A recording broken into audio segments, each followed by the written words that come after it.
Noong unang panahon, sa bayan ng Nazareth, isang dalagang nagngangalang Maria ang pinili ng Diyos upang maging ina ng kanyang anak. Maria, huwag kang matakot. Ikaw ay pinili ng Diyos. Ikaw ang maglilihian ng sisindi sa sanggol na dalaga. Pangangalanan mo siya ng Jesus. Ako po ay hindi ng Panginoon. Mangyari nawa sa atin ang ayon sa kanyang kalooban. Dahil sa utos ng emperador, kailangan magpadala ang lahat. Naglakbay sina Maria at Jose patungong Bethlehem. Maria, malapit na tayo. Maghanap na tayo ng walang talian.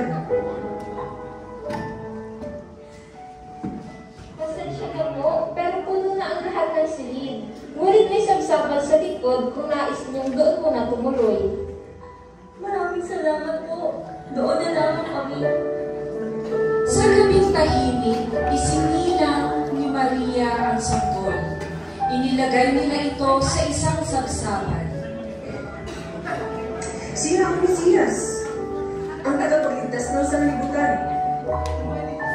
Sa bukid, may mga pastol na binisita ang anghel. Huwag kayong matakot. May magandang balita ako. Isinilang na ang tagapagligtas sa Bethlehem. Tayo na, punta natin ang sanggol.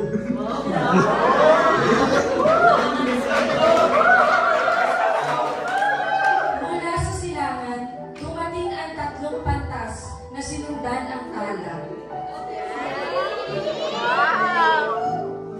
Narito kami upang sambahin ang hari ng mga hari. Dali natin ang ginto, kamangyan at mira.